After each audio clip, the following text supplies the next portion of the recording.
So now with the rough sketch done, I'm going to ink the cartoon as the next step. So for inking, I myself prefer the Staedtler markers. They last for a very long time, and they come in various thicknesses as indicated by the numbers. Number 1, or 0.1, being the thinnest.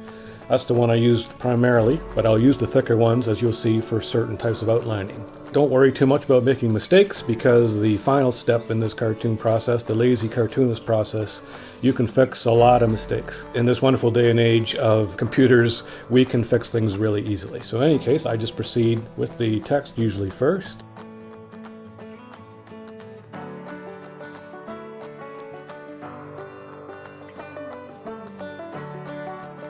This is where the different thickness of markers come in. As you'll see, I left some of the words, the emphasized words, I hadn't inked them yet. This is when I go to a thicker marker.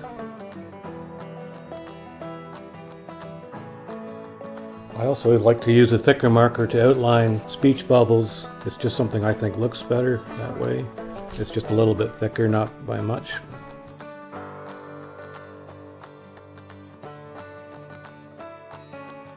Now that's done, we go to the characters, try to make them a little more uniform. You don't have to follow the line. The pencil lines, they're more a guideline to what you're doing now. Most things can be corrected in the final step.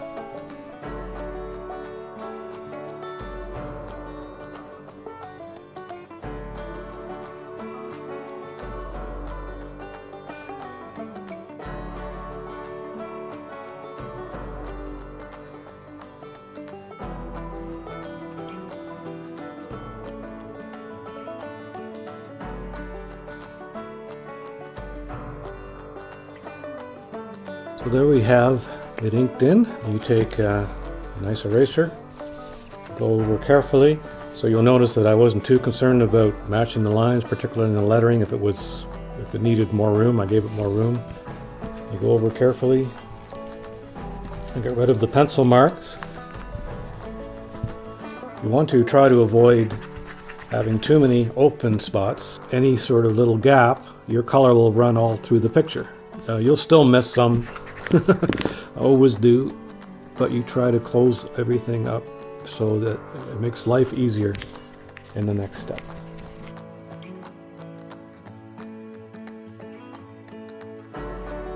That takes us to this point. Now it's onward to the scanner and the computer. But now I'm going to scan the cartoon. This is my printer's scanning options. Scan it a document, black and white PNG format. JPEG, the more popular format, will not work in this application because the fill does not work completely well. And I open it in Microsoft Paint, the Lazy Cartoonist's best friend. And I find Microsoft Paint works very well for what I need to do and for what most people need to do to make a cartoon look half decent. So I will zoom in and I start to clean it up a bit. What I will often use is this, I'm not even sure what you would call this feature, but you can make curved lines. To use the line drawing feature, and I'm going to just finish erasing this line that I didn't like, and I'm cleaning up a little bit there.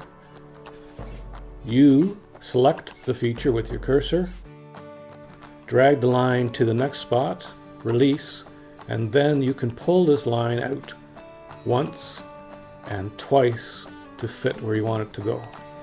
It's a little tricky to get used to using, but it's a wonderful tool for fixing mistakes or drawing with, rather than trying to draw a freehand, which is very awkward in this sort of program. This is where I color in the cartoon, but because it appears in black and white, I use shades of gray to give the shading effect. You can just as easily, I'll show you actually, use colors.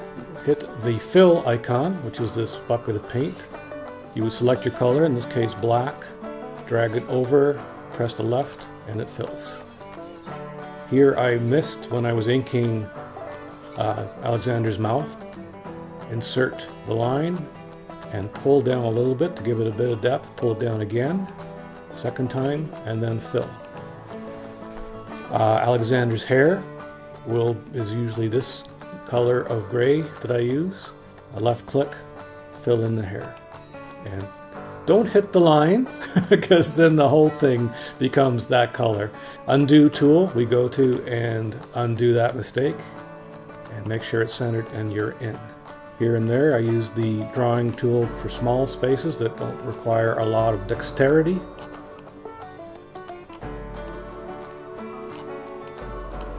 The dinosaur will be this lighter shade. Bring it over, fill up the dinosaur.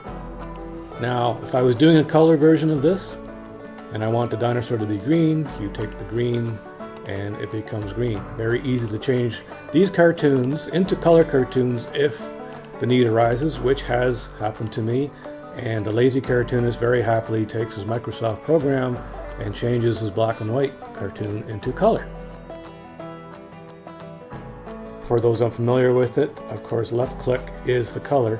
You have a secondary color on your right click, which is white, or you can make it whatever color you want. So if I want to erase this mark here that I don't like, right click is white, it takes it out.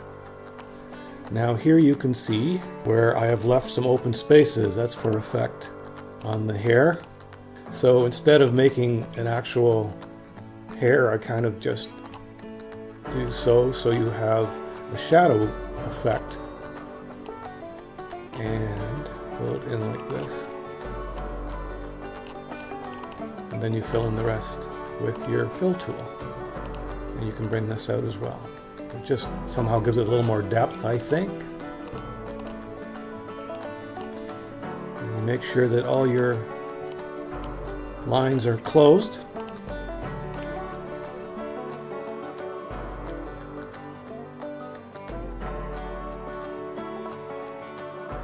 I was very lazy when I was doing my inking. I missed a lot of spots, but we fix them up here.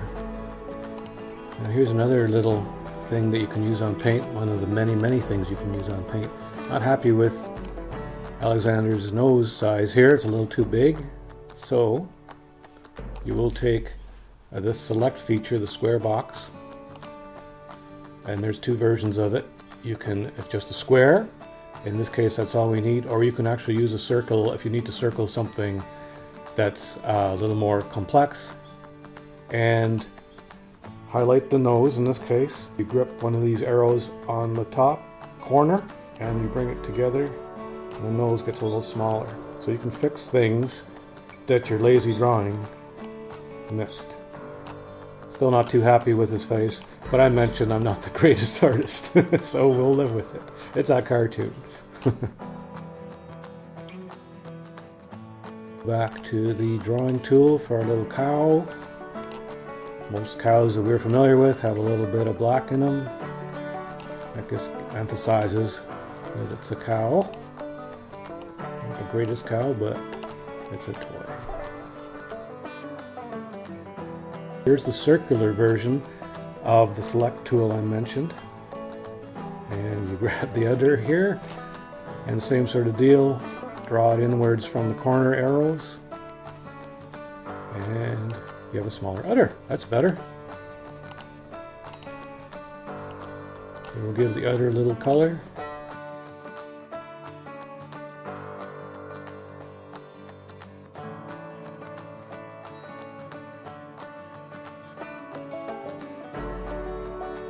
But this is where you can actually adjust the shades. I go to Edit Colors, click on So. Over here you have grades. You can actually change and form your own custom colors if you're using colors. Here I'm just going to make it a little lighter by pulling the arrow upwards towards the white. Now I have a new color. Add to custom colors, press OK. It appears down here in the bottom bar. This will only stay here while you're working on this specific cartoon. It doesn't stay permanently for every time you open it up. But for this particular one, you can use this color to fill in the door. So now we decide what color to make the kids' clothes. I've taken the same color that I used on the door, which is slightly lighter than Alexander's hair. You can do little features, which is nice on paint. Grab the line tool, and in this case I'll give him a white collar. So you draw a little line like so, and you do a little line on the sleeve by making it just a little thicker so I can see it better. And then you can fill those in.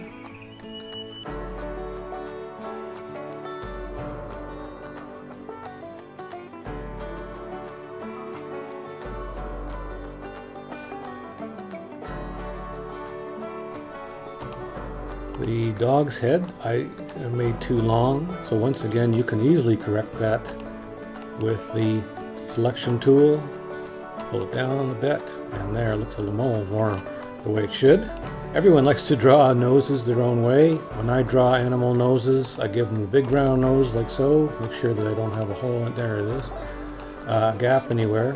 Fill that up. Now to give it a bit of depth, I will always put a little spot of light on it so that it looks like it's round. Circle tool here, select that, pull it over, left click and hold, pull it out, and you can form a circle any size, any sort of shape, and then fill it in, and it gives the nose a little bit of depth.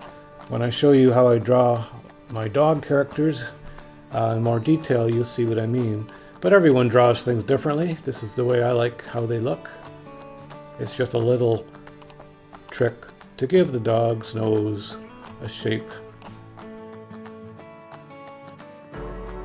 There's other things we could do, but this is enough for today, I believe. So we take this out, grab the cartoon with the selection tool, put it up in the corner, pull this up to frame it. There we go. And save in whatever file you're going to save it in. I've already saved it in this week's cartoons file, but I click it again, it's saved. Because I'm so lazy, I'm not even going to write my name. I will go to a prior cartoon and grab my name and stick it on. Here we go. There's my name. Grip it. Copy, go back to the current cartoon, paste. And we are finished. Hopefully that was helpful. I hope you enjoyed the video. If you want to see more videos like this, please tune into my channel. Thank you.